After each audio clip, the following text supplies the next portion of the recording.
Hello, hello, hello. Welcome to your reading. I have my handy tools with me. Don't forget this little guy. I mostly use, this one broke, but it was like a synchronicity because now I use them like one in each hand. It used to be like one. You can't really see it because the camera's not focusing. Don't ask me to know what this is, but it's very, very powerful and it connects me to my intuition better than any crystal. I don't even have that many crystals, but this is like my crystal. Besides the one I wear on me every single day, yellow sapphire. That doesn't really count because it's never, unless it's like charging during a full moon, leaves me. Okay, let's jump right in. Why don't we? So I've hidden your last name successfully. Okay, so let's go ahead, take a screenshot of the chart for the thumbnail. So very interesting. Once again, for people who are out there and who watch all my readings, how crazy, how many times, like it's just wild. Did all 2 out of my 3 last night have Venus rising? I've had a lot. I mean, it's a very rare thing to have Venus on your ascendant, right? And once again, here we are. So I'll go back and forth between sharing the screen and not. Sometimes I will share it to show things. Sometimes I like to get up and walk around or meditate, close my eyes, lay down, whatever it takes to get the best reading. But yeah, so as you can see, Virgo first house, you use whole signs. So this would fall in the 12th house in Placidus, but for me it's in the first house, the Mercury. But yeah, we have ascendant, Venus, Mercury, all in Virgo, first house.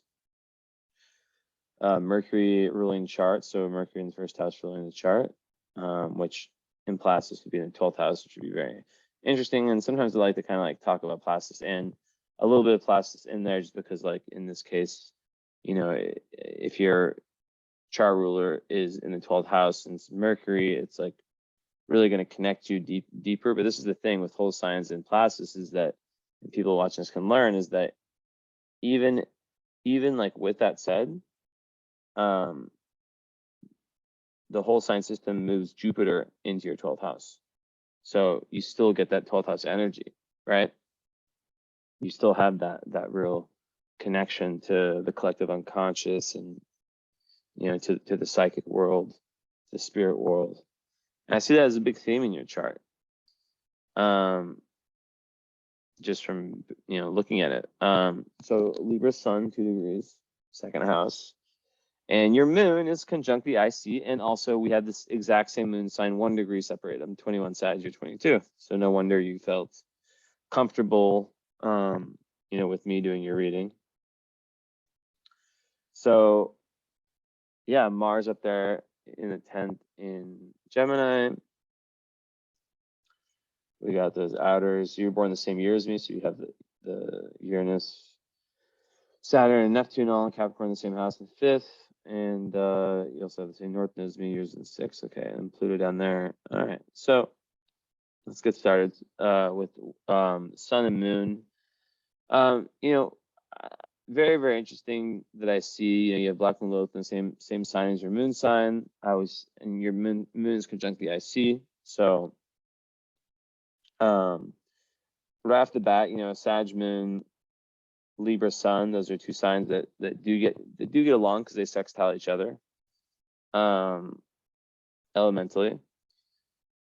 So a lot of times that speaks about a good relationship between the mother and father, or at least in terms of not necessarily their relationship, but what you would have received from them in terms of your their overall messages would not be so at odds. So yeah, Libra, I always think of the sun and moon as you're like a ship, right? And your sun is one pilot and your moon is the other. And and sometimes they're going in opposite directions, like a square in opposition. But in this case, they're pretty solid. They both like both those signs do have some commonalities. But yeah, so I don't really want to go into explaining Libra. Also flashback to my face. But the fact that your Sag moon is, so I just was going to do, I was going to do another reading before yours, and I realized you booked yours 3 days before. But it was a synchronicity because this client was talking about like kind of connection to like the spirit world and just stuff of that nature. And I see this really showing up in your chart with your moon on the IC. It is also your moon squares your ascendant too. So that's one other thing. But basically, like moon in Sag, you're going to be very freedom seeking. It takes one to know one, right? It can be very blunt. It's all about like growth, right? It's all about learning, like trying to find that ultimate truth. And for you, having it on the IC is I imagine that you have a very strong connection to your ancestors is what keeps coming up for me. Like if you've done any work around like your ancestors, and you're from Izmir, so yeah, I mean there could be some theme here of breaking some type of like generational cycle in your family. But overall, it would speak to an attachment, a deep attachment to your family, and family matters and inner life matters being very important. A 4th house moon, Sag. It's kind of like, you want to expand and travel the world and all that stuff, but you want to do it in a way, like, for example, like if you were like a big traveler, you'd be the kind of person that would like, when traveling, want to really have like a really like nice place to stay, or not as nice as luxurious, something that feels like home away from home, right? And there's because it's Cancer, so it's like this dichotomy between, on one hand, being very outward and wanting to expand yourself, whether it's physically through being with people with different worldviews. You learn a lot from them. Being, with people like myself, like with different philosophies, different ways of viewing life. But it's all, Sagittarius is the questioner, right? So it's the gypsy who turns into the teacher, who turns into the philosopher. That's like kind of archetype that Stephen Forrest talked about. And so Sag moon, especially early in life, they need to feel like they need to feel like their adventure, that their life is like an adventure. Like they need it's a very optimistic moon sign. I could talk about for hours. And sometimes this is obviously a very good thing. Like a perfect example is for me as a Sag moon. I missed my driving license test the other day. I've been, I get another chance like every 17 days, but I missed in the worst way possible. I had 2 questions left that were the hardest, and I just needed one of them right. It was a very hard test to pass. You get 22 out of 26 correct. And I missed the first one. And then last one's all on that. If I pass it, I'm done with all this BS. Don't have to come back here. And nope, I missed it. But my response was like, it's a lesson. It is what it is. What's the point of? It's a very future-oriented moon sign, right? So it's like instead of like, it's very resilient in the sense that where it's like, instead of like kind of like allowing things to affect you and all that, it's very optimistic. It's very like future-oriented and yeah, looking towards the future and kind of taking everything as a lesson, right? Looking for signs in the universe. And yeah, so what I've learned though recently, and with Sag moon though, is if there's any trauma. So one thing that people with Sag moon can do though is that they can minimize trauma, because they are so optimistic, because they are so happy, typically happy.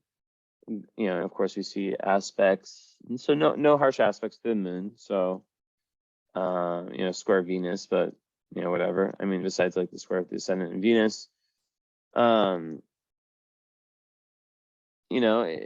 wouldn't make me think that there would be like this big issue with your mother or anything like that. Like, and Black Moon Lilith is in that area, so it could there could be some darkness from the childhood. It's possible, but overall, like your childhood and like plays a huge role related to like your whole dharma and the point of you being in this existence. So if there's anything that you haven't like uncovered from childhood, it's like extremely important to go back and do that. And I know as a Sag moon, it can be annoying because you're like, that doesn't affect me, like I'm past that or whatever. But and I don't see like that many trauma markers in your chart so far. I don't see any like really, really difficult aspects, but overall, it's just like, yeah, it's just good to know about, it's good to know that like there's a direct correlation between your inner life and your outer life, right? But yeah, being in the 4th house down there, it would make someone, yeah, kind of a mix of a homebody and a traveler and a seeker, so that's very interesting. And when you couple that with being a Libra, obviously like Libra is a very social sign. I tell every Libra the same thing, which is that you have to like watch out for the whole people pleasing thing and having boundaries, which having your Libra sun in the 2nd house is actually very good for that. So yeah, they combine quite nicely. But I always say like with Libra, you just have to like learn, and that's like a big thing with your Libra being in that 2nd house, is to have this like set of values, set of rules, kind of like morals, right? Like you have like a commandments that and that's like kind of what you live your life based off of, which when you link that to the Sag moon is always trying to find that. Their whole moon sign is linked to seeking out and trying to find information that can empower them, information that can lead them closer to that grand truth. Now, from a relationship perspective, Sag moon, obviously Libras are always going to be very relationship oriented people, very artistic and all that, creative, but you're definitely going to be someone who will want to have a relationship with someone who is also philosophical and who's also interested in learning and in growth, spiritual growth, whether it's spiritual growth or just growth in general as a human being. Some people are just stagnant. They're happy with things staying the same. Sag moon wants change. It needs change, right?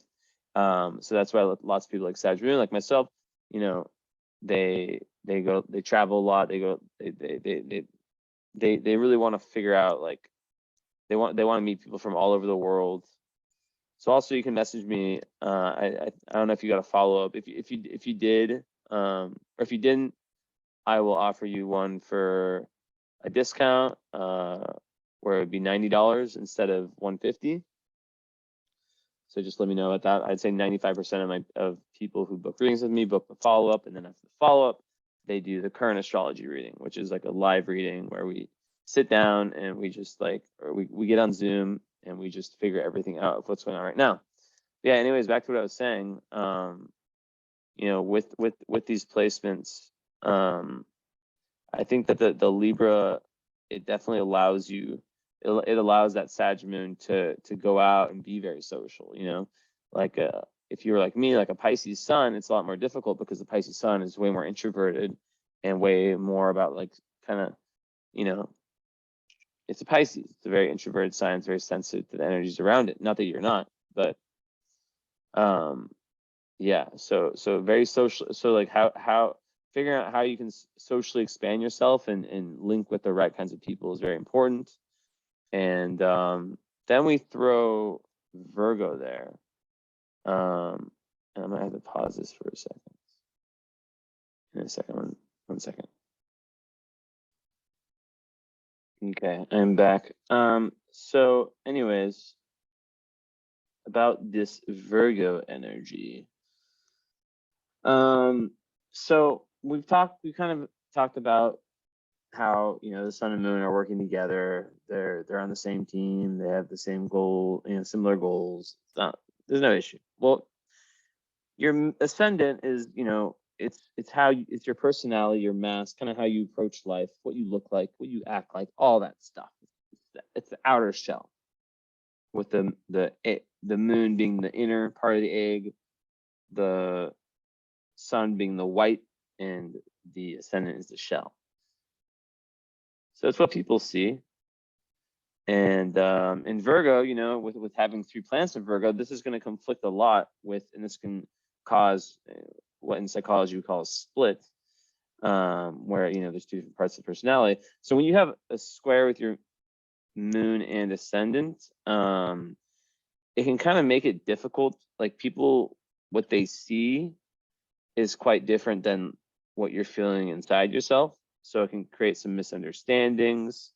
You know, it can have you come off like, as a Virgo rising, as you know, Virgo is a sign of order, of having things organized. You know, it likes to kind of like analyze, observe before kind of taking the plan of action. It's not like Sag is super spontaneous, right? Sag moon gives a need for spontaneity.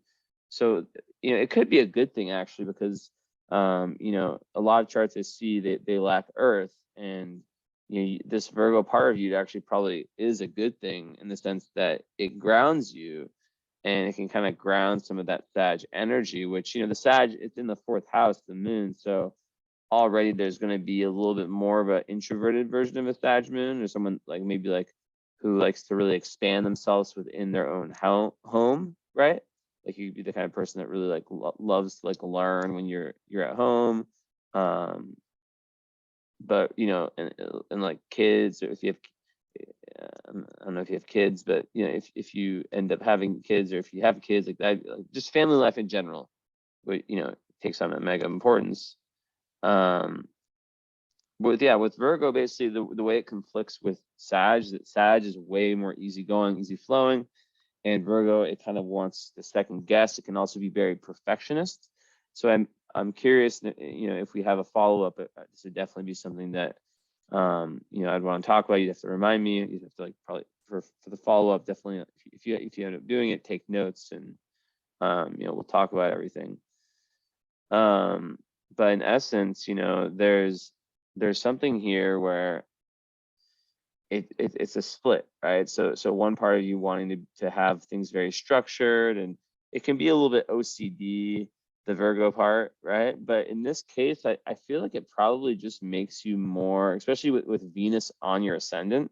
So that is a game changer in itself, because when you have a planet rising, so that's actually going to make you feel, so that's going to actually change a lot of this energy. I just realized this, because Venus is Libra, right? Venus rules Libra and Taurus, and this purpose it rules Libra. So, and you're a Libra sun. So the fact that you have Venus right on your ascendant, 0.03 away, it's exact. It was exactly rising. It's more like your ascendant is Venus. And yeah, I can't say your ascendant is a planet. 1 second, I need to tell my girlfriend to turn the music down. She's outside with her friend. It's Friday night here. I'm out working.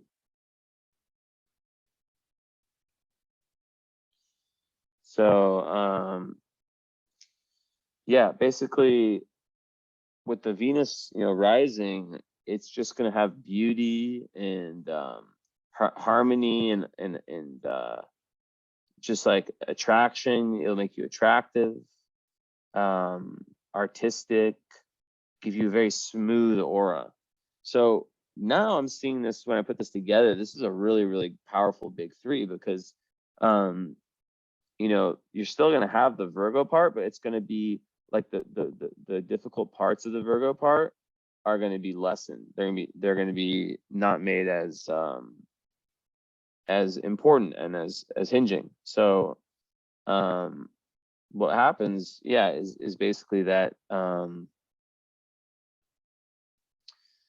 that, you know, you'll still have that grounding that a Virgo rising will have, and you know, like I think Virgo risings tend to be, so the one shadow of Virgo risings. I'm not saying you have this, but sometimes like something that like people talk about is like they'll be the ones that notice all the imperfections in other people. Like they'll go over to someone else's apartment and notice like the tiniest thing. Oh, that's dirty, you know. Like, but then you go back to their house and they're actually messy.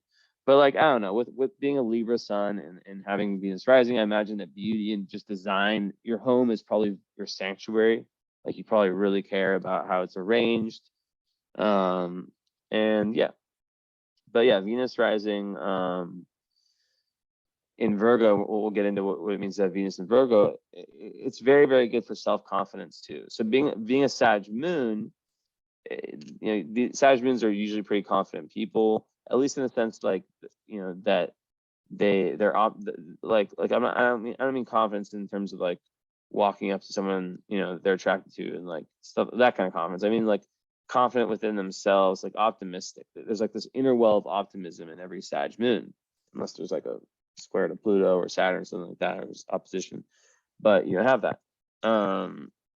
You just have a loose opposition with Mars that's 12 degrees. That's like not really an orb even. Elementally it exists, but basically, yeah. So what happens is that, you know, it's going to make your ascendant feel a lot more like a Libra ascendant, because your sun sign's already Libra, so it's going to actually take away from that square a lot. And you know, I'd be curious to know if that's a theme that plays out in your life, between like this really overly structured OCD part, not OCD, but just like, you know, like I have to be like, I have to get to this level, 100 or 0 perfectionism, you know, that whole thing where you have to like learn so much self-compassion. And you know, the fact that you have 3 planets there, more than Mercury, it can make someone quite judgmental, the Virgo. Like but overall very loyal, very dependable. That's what I really like about Virgo, is that they're very, very dependable and loyal, and you can count on them to be that same person day after day after day, which is really, really good for success. Really, really good for, you know, whatever you put your mind to, right, being able to achieve it. So we see kind of how the big 3 are working in a nice way. Now chart ruler Mercury, right, because you're Virgo rising, Mercury is, you know, ruling Virgo. That is so as I said, it's in the 1st house the way I have it, but it'd be in the 12th house in Placidus. And basically, you know, it gives a very discriminating mind that can be very like I said, critical and analytical. It's very good for anything academia, anything like anything that, you know, like any kind of job or work. You can be very versatile in terms of like different career choices. But you know, so we'll talk about like in the 1st house, it's going to make one a very independent thinker, and make someone like, you know, really want to kind of think for themselves, like not be like swayed by, even though Virgo rising can be in your moon is square, or your Mercury is okay, it has some very good aspects from outers. So which, speaking of, I should get this book.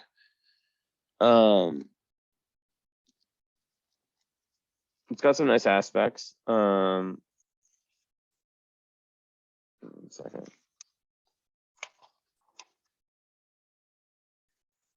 It's got some nice aspects. It does have the square with Mars, so that can kind of create like some tension. I mean, if your moon was like a little bit, you nearly have a T-square. It's like a very loose T-square between. I'll share again to show what I'm talking about. But yeah, like with that energy, it's like you're always seeking out new information, very, very information driven. You can take in, like I always know with Virgo, right, Virgo Mercury's, that I can just like speak as fast and just like really just throw it at you, and you'll probably like analyze this reading and like break it down, be a great note taker. So you can imagine like how many areas of life that can help you in, right? Now you also have Ceres conjunct Mercury, right? So in Virgo, so that speaks to being of service of other people, right? and really, really liking having like it adds more of this like warm nature and this like this kind of like this person who wants to care for other people and do it through your speech in the way that you communicate, right? So yeah, the warning with every Virgo, even though Venus is conjuncting the Mercury, right? So like even if you are someone that is self-critical or critical of others, right? You're gonna have this very Venusian energy to you, very smooth, very attractive. And when I say attractive, I'm not talking about like your scale of your scale, out of 10. No, I'm talking about spiritual, energetic attraction, right? That kind of attraction. Like people feel like you're very approachable and like just a very, very, very clean aura. Wait, what?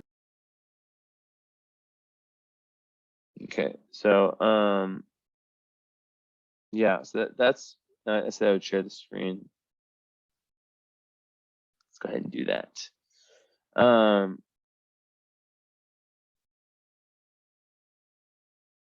Here. So yeah, that's what I see first house Virgo. I mean, like there's definitely a level of independence. So when you add the fact that your midheaven is in Gemini, right, with your Mars in the 10th house, I always when I see Gemini, which makes your career, your dharma, your outer life work also ruled by Mercury, right? So you have a double ruling of Mercury, of your midheaven and your ascendant. So Mercury is a planet which is, like I said, it's aspected, it's conjunct Venus and square Mars. So we have to talk about that because Mercury is a very important planet for you. Whether you have it in the first or the 12th house, depending on your system. Because in the 12th house, it would be more about like connecting to like other realms and and uh and spirituality and that kind of stuff, right? But that's what your Jupiter's there too, anyway. So yeah. But the square with Mars, right? It can kind of there can be like lots of disputes that can come, right? Like it can make one like easily irritated. So with a Virgo Mars already, a Virgo Mercury already, and Mars in Gemini is the best arguer ever, right? It's able to use words as its weapons. You can definitely be someone that finds the faults in other people easily. Like kind of like Virgo can have like their set values and systems, and when people kind of try to like mess with them, they get really pissed off. Yeah, like very like it can make you very argumentative. So understanding that is very important. Like if it's coming from a place of shadow, of like things you haven't like loved about yourself and accept about yourself that you project, like like looking at your projections is very important, right? And you've just gone through your Saturn turn, so I imagine that like a lot of like the difficult parts of your chart, which there's not that many, um, you know. And also, don't you have Aldebaran? Let me pull up some on your Mars.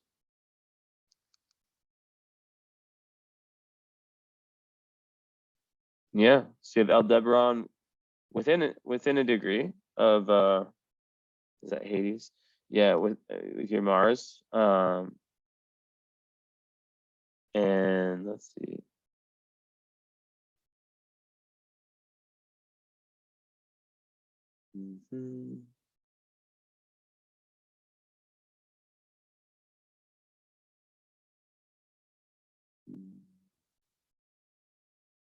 Got it. Okay. So yeah, Aldebaran and Mars. I'll unshare this, undo this, and go back to my face. Aldebaran is one of the 4 royal stars in astrology, so to have it on a luminary is very important. But basically, Antares and Mars, and I'm looking up to see what my notes say about it. But Antares is all about money. So my guess is that it can make someone a little bit aggressive in terms of how they go and get money. So it says detrimental habits powerfully affecting the life, quarrels with friends and relatives, because Antares is a very tough energy, right? Very, very tough energy. Wait, no, I'm wrong. Why did Jesse make a mistake? Aldebaran, Jesse, not Antares. Duh. I'm like, why is it saying it's so violent? Antares is way more like that. Aldebaran's more about money, more about luck and good fortune. So Mars and Aldebaran.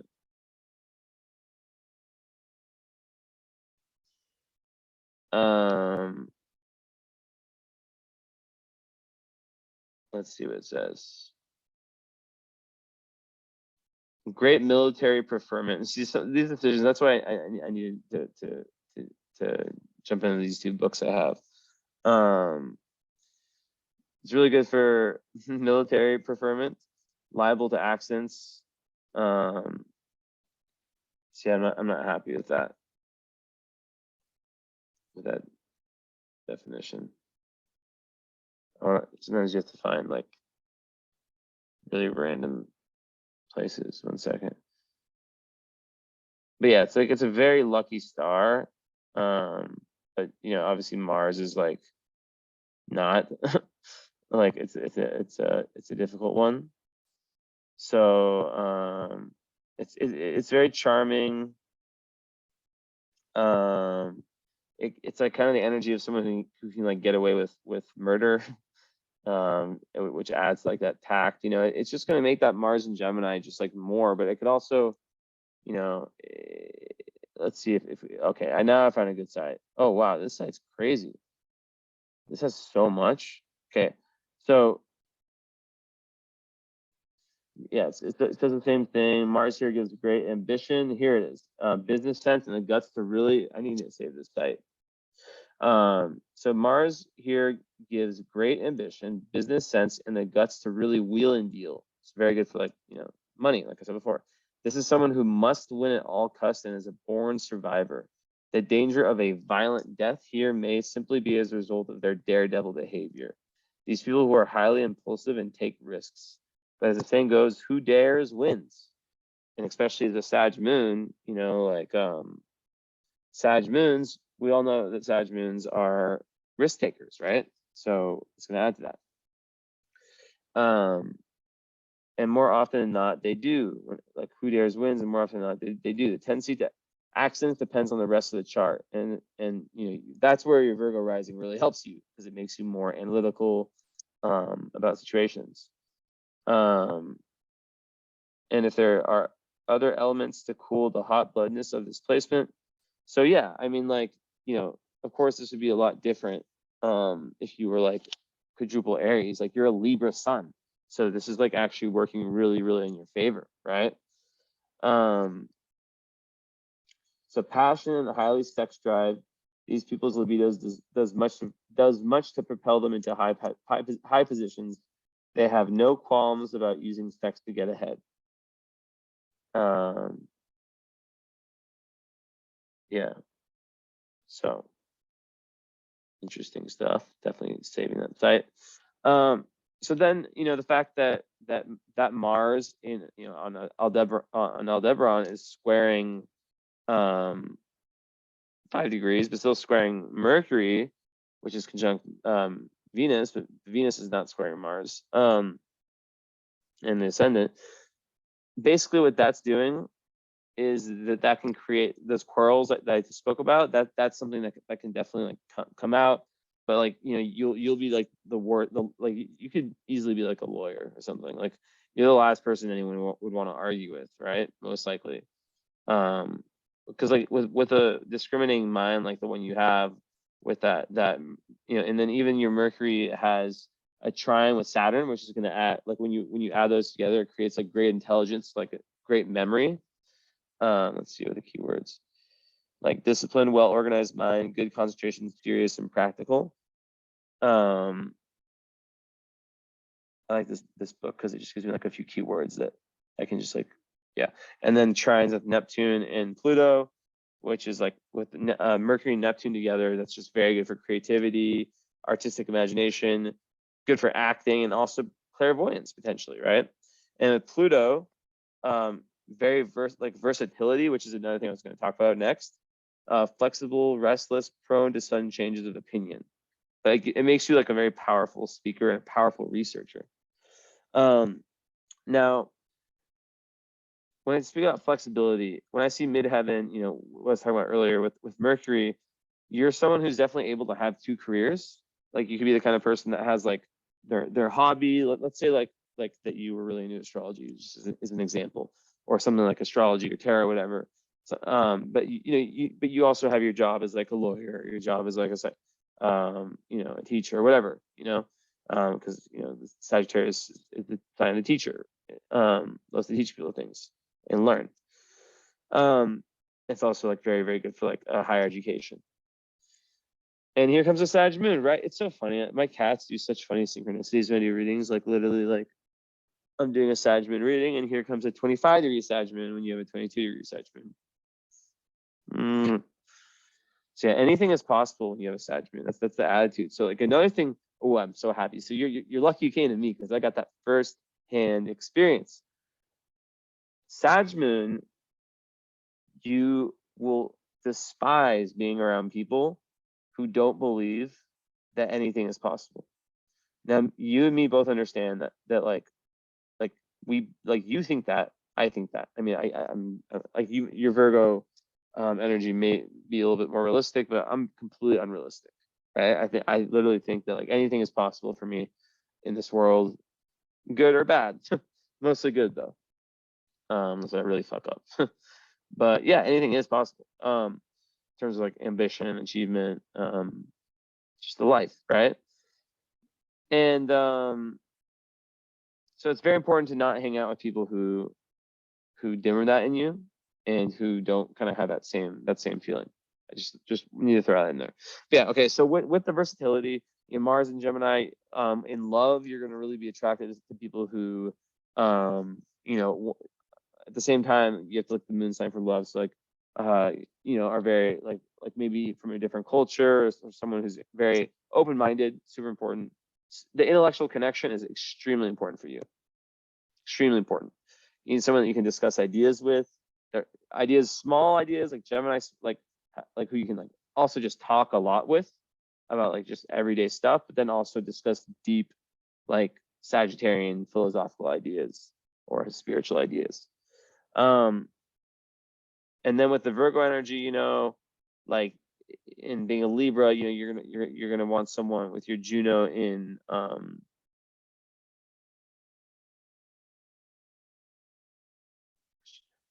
Scorpio. It's speaking to just wanting someone who's going to be very loyal and who's going to be very, very consistent. Like like those are the elements of what a good mate is for you. Someone who's consistent, someone who is deep and who's able who where the communication is very, very good and you're on the same level with values and things like that. And there's not like such a like an ocean to swim when you guys have conversations. Like you want to have like you don't have to explain yourself like how some people just get you, but some people just don't get you, and you have to like explain stuff that's just like, God damn it. Maybe that's just like a Pisces thing for me. Pisces Mercury, like when I made my post about like the abortion stuff, like how like I was very bold. I was like, that's a very Sagittarian thing of me to do, by the way, like to make that post. I don't know if you saw it about like the soul doesn't enter the body until whatever. Like yeah, it's such a Sag thing. But yeah, like the I totally just lost my train of thought. Jesus, I started thinking about Mika, my cat outside is distracting me. They'll come back to me though. But yeah, yeah. So with Juno in these planets here, it's just like really important to have someone who you don't have to like. There's more of an ease of communication. And with Venus in Virgo, Venus, your love language, what you value, you're really going to value, dependability, consistency, as I said before. And in the first house, you're really gonna, because Venus in the first house gives like an amazing ability to express beauty and love. So also like very, very like calm, harmonious like energy. But in Virgo, it's like you're seeking relationships that have like a practical basis, right?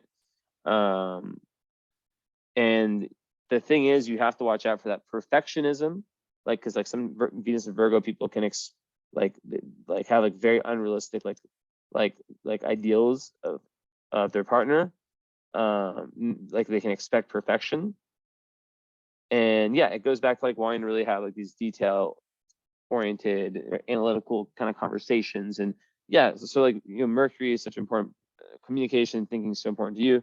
So it's important for you to have someone, and of course you have to have someone that has the exact same worldview, the exact same, exact same thoughts as you. But there should be like a solid link between it. Come on, Mika. Mika, come on. There should be like a solid link, right? It shouldn't be like I don't believe that you have to date someone who believes every single thing you believe, right? Especially as, you know, like, yeah. So that's one thing. Now,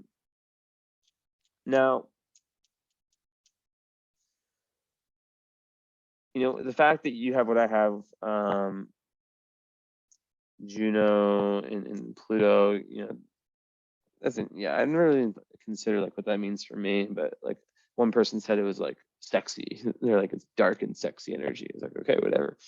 I never really thought about that.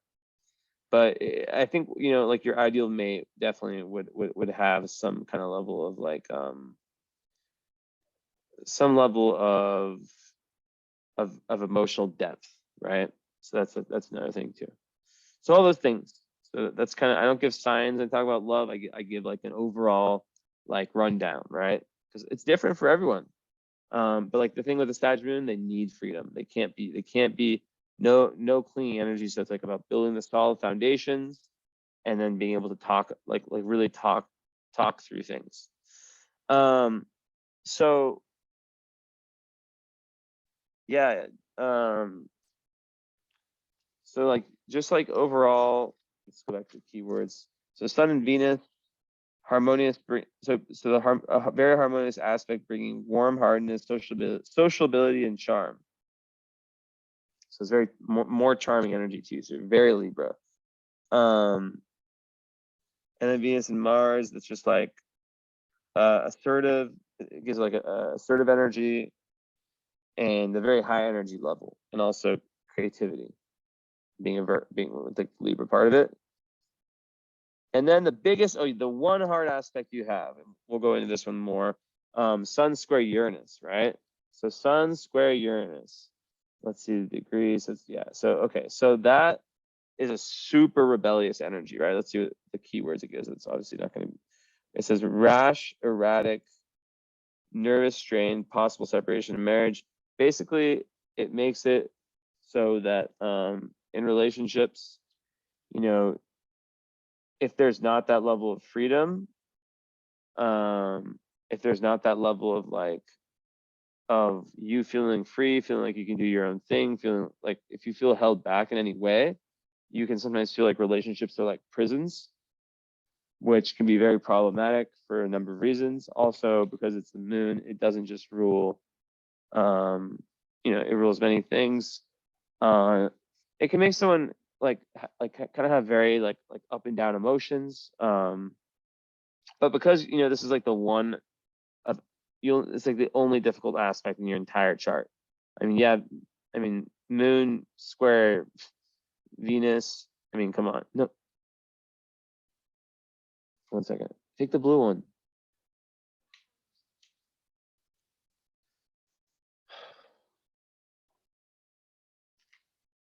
Okay.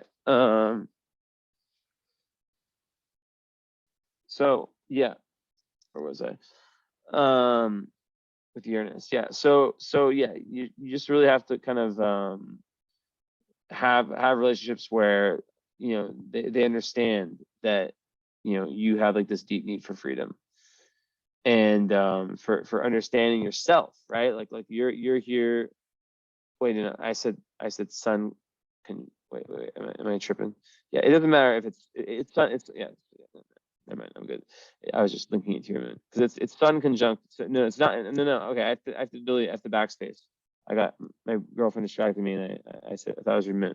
No, okay. So it's not. So the thing I said about like the erratic emotions, that doesn't exist. I take that back. It has more to do with like your life purpose, and just like how like yeah, you just be like a very rebellious person, and it can give like an unusual way of expressing yourself, which could be awesome for creativity, right? Especially with all the creative energy you have in your chart, and it just makes you really stand out from the crowd. Some people that have this, like, they have a very particular mission in life. I read somewhere a while ago that like some people, it takes them like a long time, like they can switch careers a lot.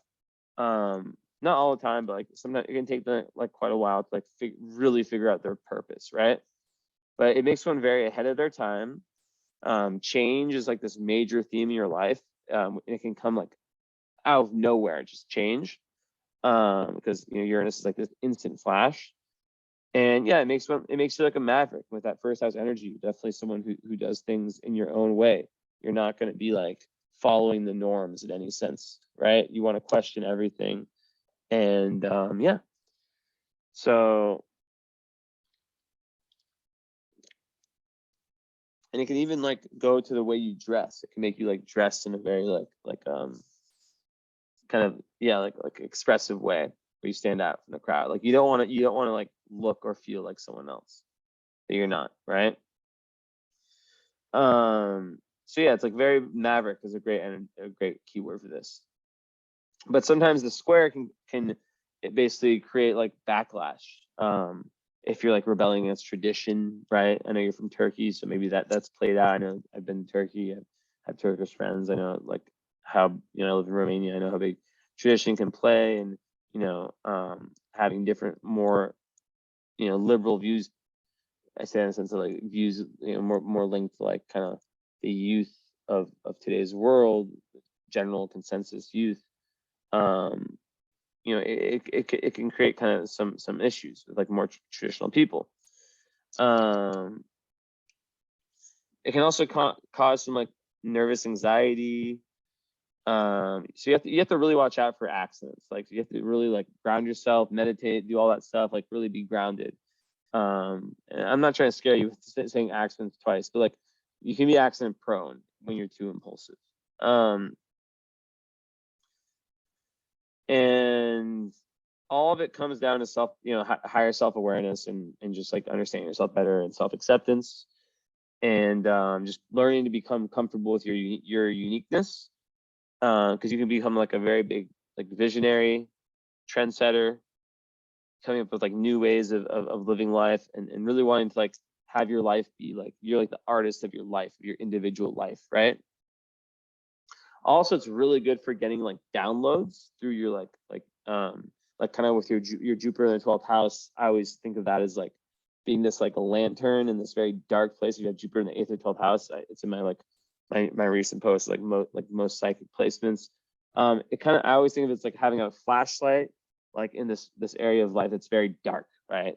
Like the collective unconscious and spiritual realms. Like you're able to like see and understand a lot of that and expand a lot through that. Also, Jupiter in 12th house is so good. I have it too. Not only just for esoteric knowledge and kind of having that naturally, but it gives you literal protection. Like when you sleep, you're like protected when you sleep, and you have like your guides. You're very like energetically, you're very protected. I know you've probably seen me like on Instagram, like I'm not that controversial, I don't think, but like I don't shy away from stating my opinions on things. So I've always felt like for example, when I did that that post about the post I talked about, and I had another one about like vaccines. Like I'm never afraid to kind of just like talk, like say how I feel, even if it pisses some people off. I could give a shit because I'm stating my truth.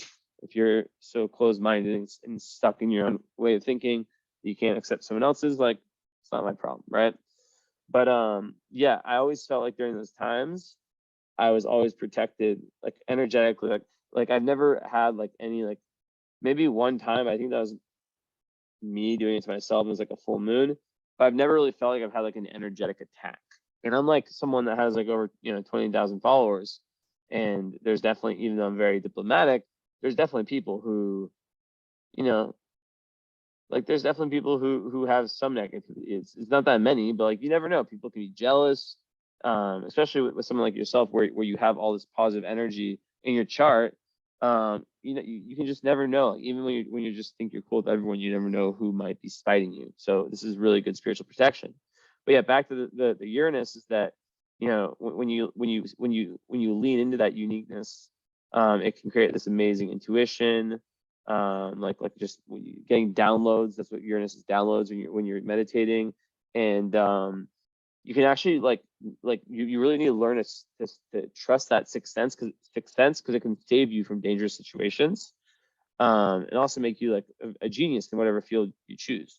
And Uranus can rules like science, technology, computers, the internet, also the occult. Like astrology is Uranus energy, right? Uranus, Neptune, I would say. Probably more, yeah, Uranus, very Aquarian. Also, you have to watch out for having like muscle spasms and health issues that can come up very suddenly. But they come up and then they dip out. Like it's like fast, come fast, leave fast type stuff. So okay. So with that said, you know, then we're looking. Okay, so we understand the inner planets. You know, Mars in 10th house is going to make you very ambitious career wise. You know, seeking power through your career a lot of times. It doesn't have to be a bad kind of power. There can be like a battle for the top position, but really it gives you like this need for autonomy. You want to be your own boss. You know, you want to be, you're able to work in a company or work for other people because, you know, the Virgo energy is very good for that. But eventually the goal is to create this dream reality, this dream life, right? And with your North Node, so yeah, Mars in 10th house with, you know, conjunct Aldebaran, we already talked about that, right? Very powerful energy, very good for money and for lots of things.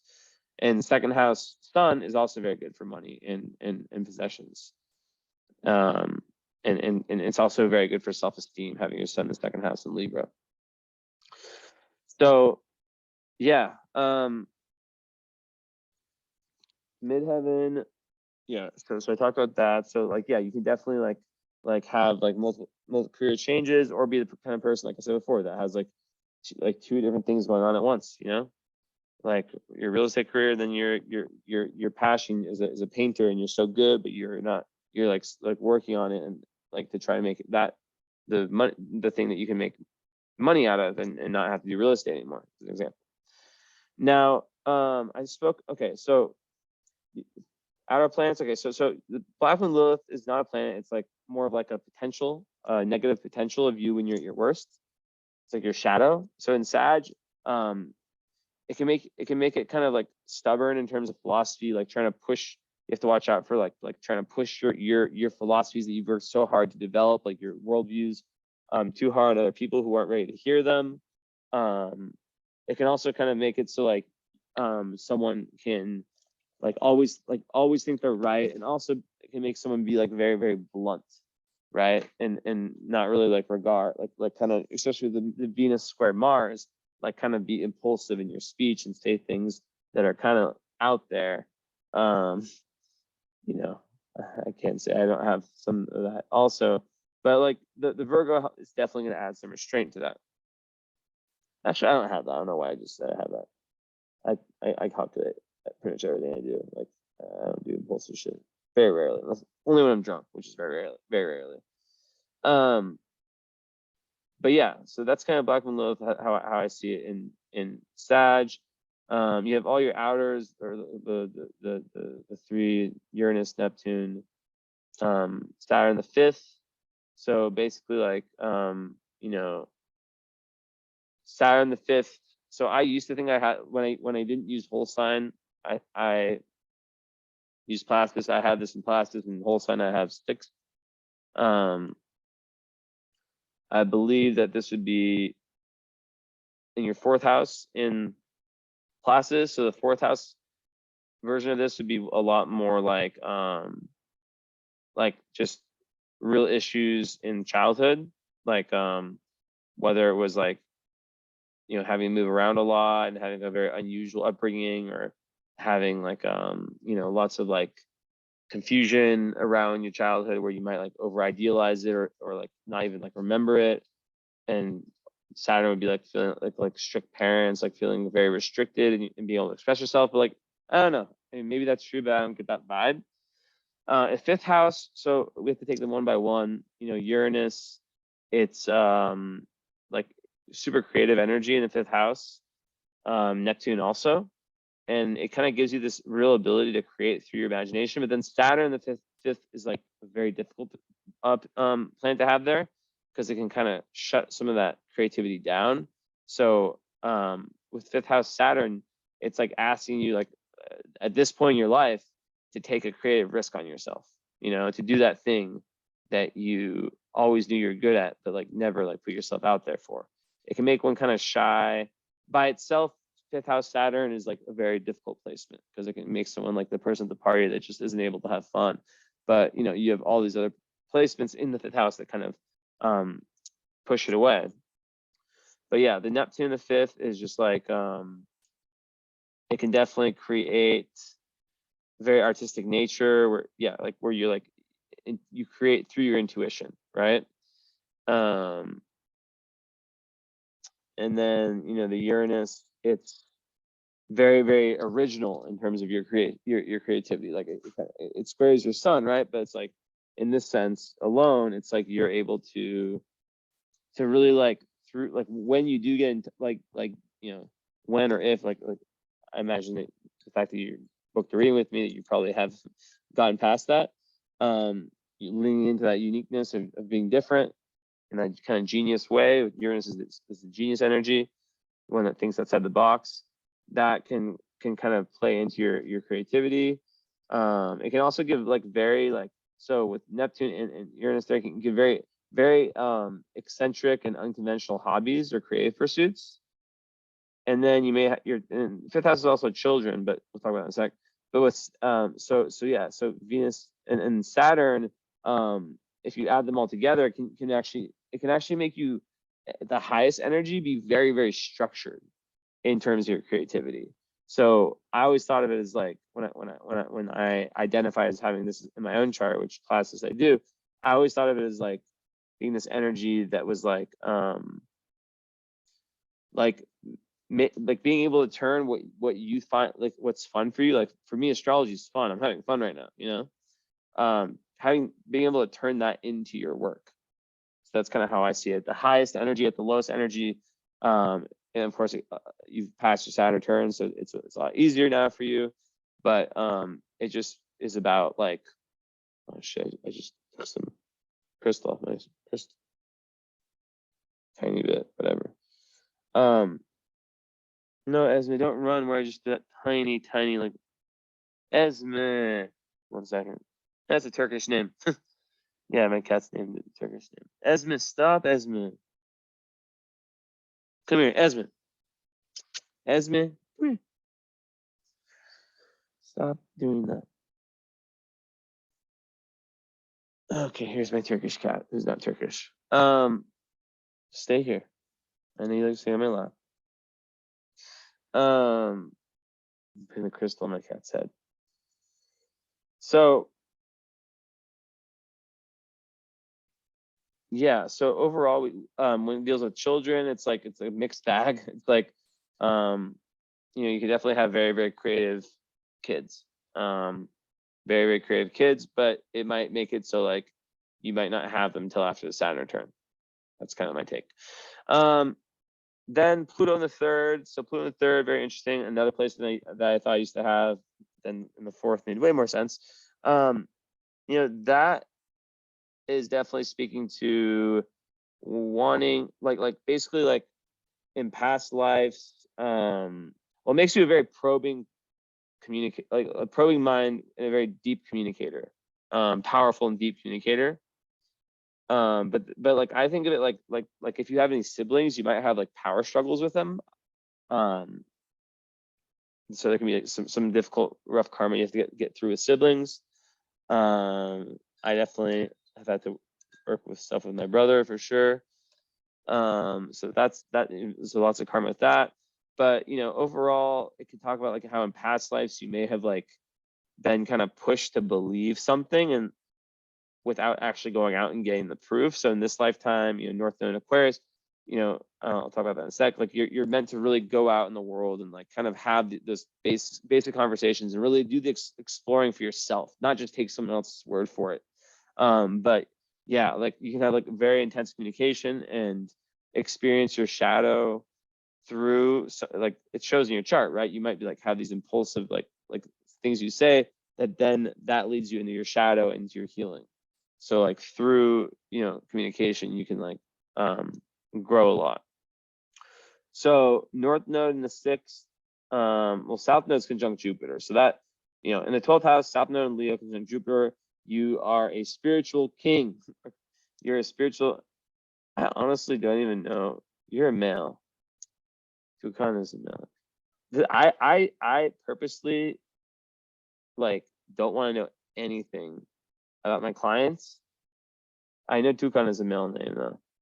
But like I purposely don't want to know anything that I like. I don't look at. I don't know what you look like. I don't know anything about you. Like anyone that could be. That's why I don't follow people until after I do the readings. I see Tugkan as a famous, as a Turkish singer. But yeah, like basically, like you're male. That's what I imagined at the reading. But whatever. Yeah. So you definitely in past lives were like very regal. So when you have South Node and Leo, you can kind of like expect sometimes like come in this life almost like expecting stuff, and it trines your sun. So you're definitely a very like powerful person. There's past life memories of that, and the fact that it's conjunct Jupiter, it's saying that you're all this like mystical energy, and I've had so much of this. I've had so many South Node. My last 3 before this were South Node Pisces, and now you have a South Node in the 12th house conjunct Jupiter, which is very similar to South Node Pisces in the sense that you have these like mystical like powers that you've brought in from past lives, and in this life, you basically like have like lots of very like like really positive past life karma, and that you benefit from. Like you're bringing over lots of like of skills, but they're hidden. So you really have to try a ton of different things to find them. Like imagine if you were like one of the best at something in the world in some past life, right? So trying tons of different things. But yeah, Jupiter in the 12th, I talked about that enough. Very intuitive, like just super like good for spiritual protection. I love that placement. But so also you'll seek the meaning of life from deep within yourself, which is very, so it makes you very contemplative. And it's just like the Sag moon. It's like in the most despairing moments of life, you have this like ability to tap into this optimism, right? This like well of optimism, and it just links perfectly to your Sag moon, and just like spiritual protection. Now, the fact that it's in Leo, it just makes someone very benevolent, very generous, fun-loving. It's in the 12th house, so it's not going to be like all over the place, but definitely like a very enthusiastic search for your own creative expression. And it's very good for children. It makes one like very like really love children, and it can make one like like be very in touch with their inner child. So it's a good placement, right?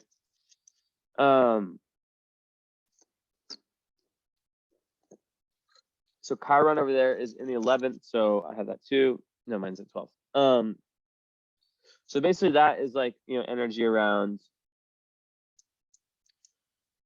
like groups of people.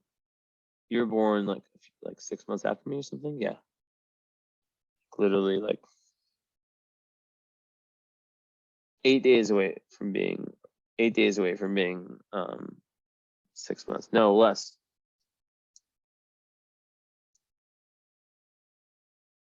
Born on March 18th, you're born on 26th. So yeah, I guess is it 8 days? No, because not all months are equal. It's 4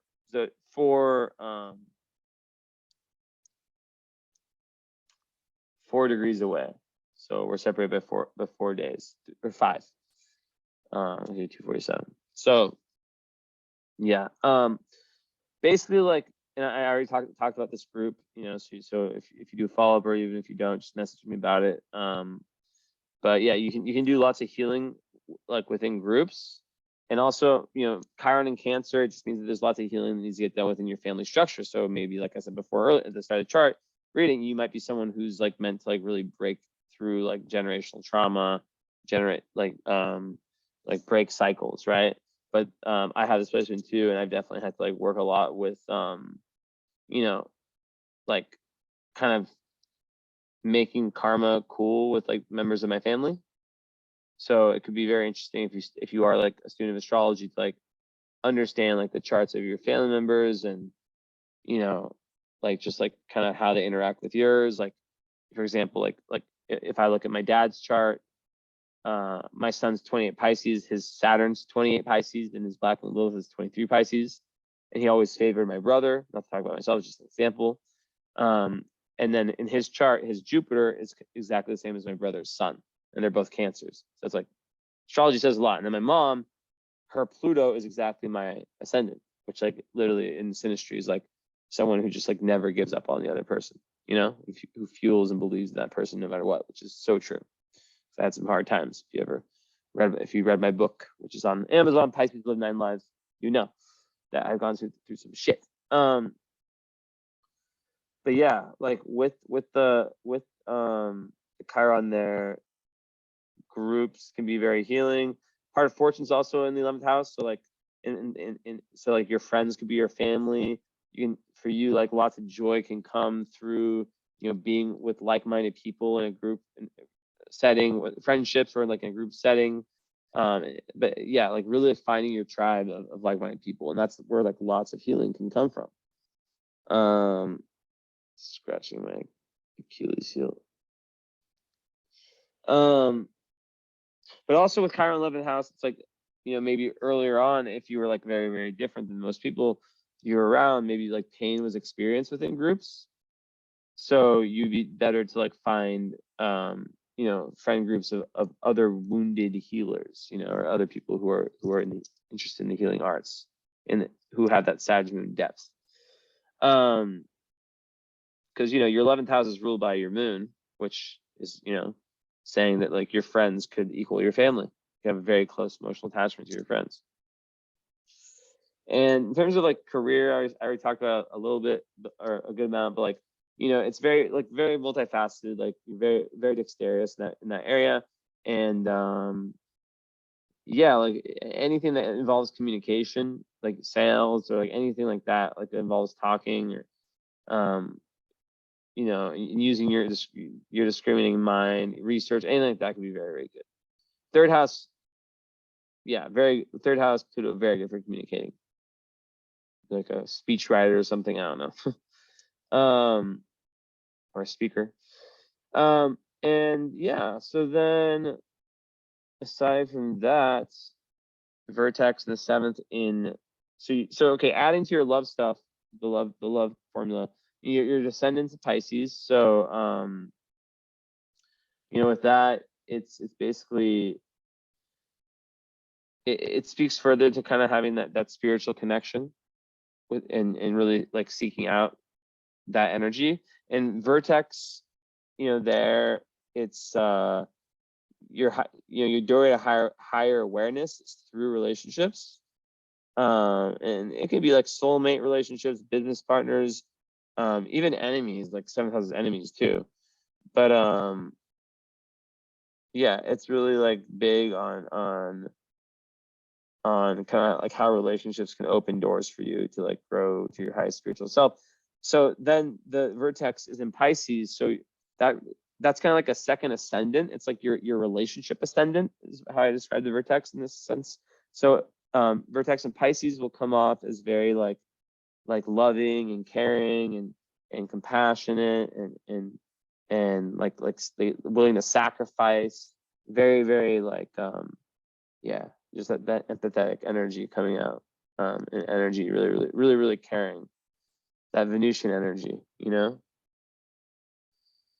And also it gives you this ability to kind of like your Sag moon, like soar above the forest and you know, see like it's like the metaphor of like you're in the forest, you're able to like or be on like the mountaintop, like where you can see everything, like soar above and see the whole forest, see the big picture, right?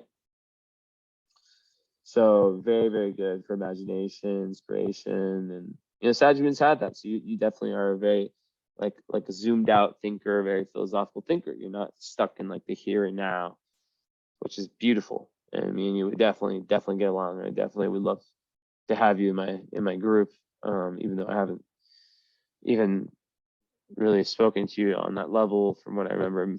I'm so sorry if we've had like a million conversations. I just have like 1,000, million, 100 people. And it's hard for me to put names, faces, but then when I put names to Instagram accounts, then it makes sense. So kind of ending on and we'll look at some other stuff, but yeah, so the North Node, I didn't talk about North Node and Aquarius. So like I said, there can be feelings of like entitlement coming into this lifetime with that placement with the South Node and Leo. So you've been a superstar. So it's not to say you can't be a superstar in this lifetime, but you're going from me to we, from the way you think to be. So you're really trying to be of service in this lifetime. Sixth house is about service. Aquarius is about service, about humanitarianism, right? It's also a quest to learn responsibility. So to really lean into the highest energy of that Virgo, which is purity, but not perfectionism. Self-compassion, doing the best, but having purity. I think of it as like this white dove or this white ball. So yeah, like there's a big need to let go of the desire to like escape in a fantasy land and be very productive in your life. And in Aquarius, it's like it's all about this being like you're here to work to help mankind. And a lot of times it's after the Saturn return that people really, which you've recently like myself like completed, and that's where you really start to kind of understand your true mission. Not everyone, like for me, it was different, and for various people it's been different, but like we have different life missions. Like everyone's Saturn return is different, right? But for you in the fifth house, like it would probably relate more to like creativity and your creative purpose, right? And yeah, so with North Node Aquarius, there's a struggle that happens a lot between like your own personal needs and like a sense of dedication to like the collective, right? And then so it's like the South Node is like what's easy, being Leo, all this and that, being very creative, all this and that. But like what's not easy is like it's about just like it's easy for you to just take center stage, but like with the Aquarius North Node, what I've experienced is like whenever I try to do things that are kind of like me oriented, they don't tend to work out, right? Like if there's like ego attached to it in a way, but if there is service attached to it, right? Like if like my intention in doing anything is like, like for the greater good, for helping people, it works out, and I can and you're able to manifest through that, but you have to be in that energy, right? So yeah, like kind of I need to like lay aside like that need for honor and prestige and all that, and use those very same talents you've accumulated in past lives to save the world. So really quickly, I want to see, so 22 Gemini, is that Bellatrix? Let me actually open up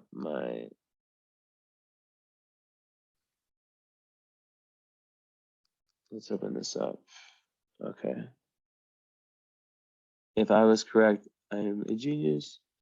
Yeah, so you have, well, so I was correct, I am a genius.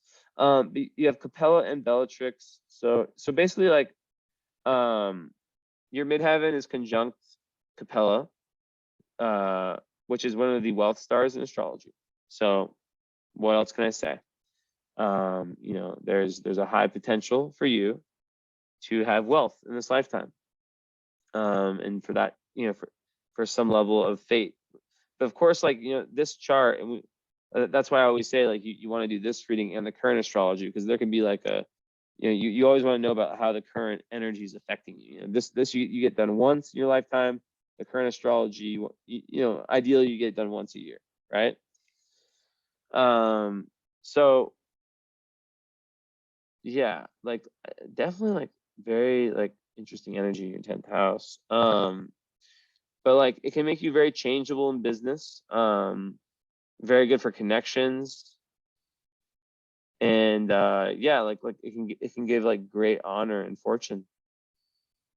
And so yeah, it gives honors, especially in the field of military and political endeavors. A modern astrologer might add sports whenever ancient mentioned military honors. Capella pretends civic and military honors and wealth if in what? Okay, I understand. And then it says will become popular, receive honors, and have success in. This is another very easy take. Will become popular, receive honors, and have success in material enterprises. That's the easiest way. But where's the other site? Let's see. Does it have it for every fixed star?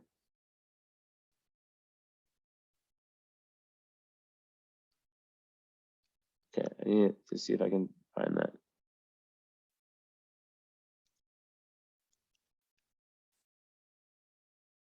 No, it only has it for some. So yeah. And then let's just check this out. So I already talked about your rising.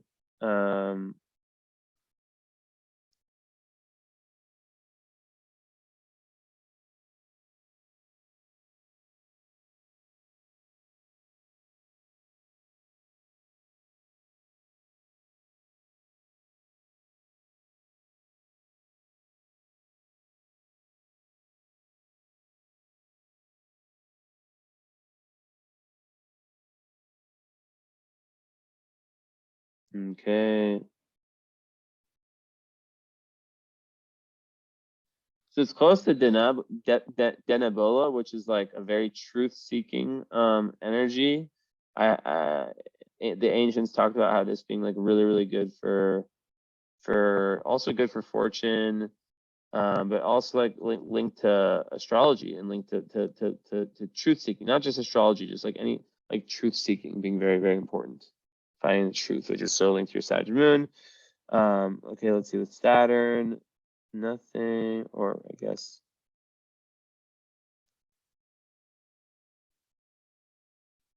not close enough.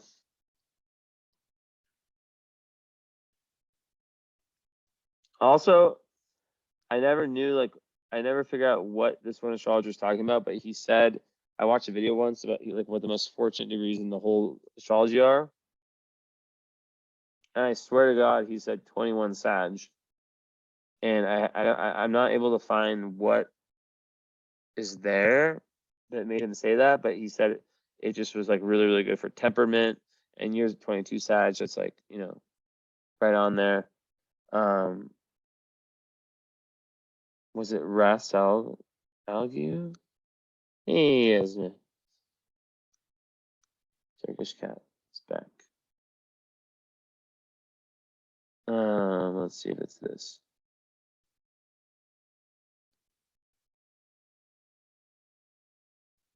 No, this is not it. Wait.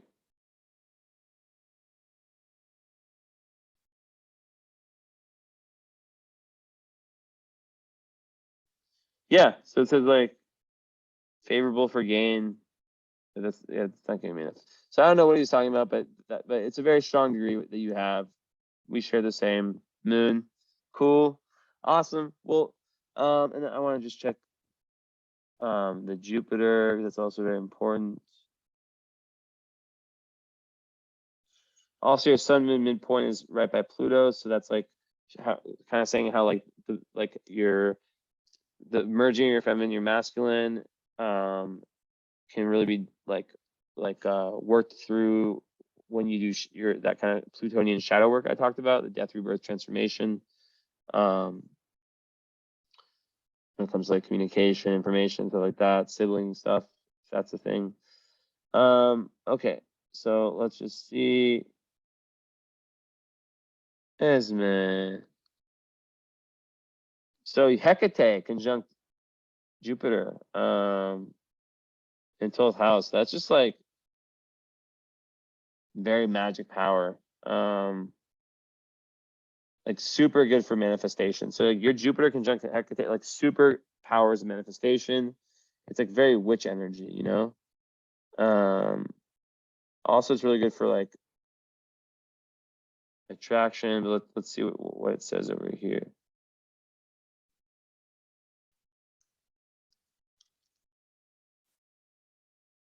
Probably find nothing about it. Okay, here's this.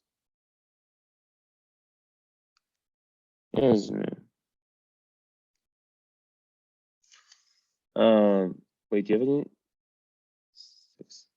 Oh, also your North Node's in the 6th house, which 6th house rules pets. So you could actually really benefit from having pets. Like literally, like karmically, it can help you out. Okay, let's figure this out. If there's anything.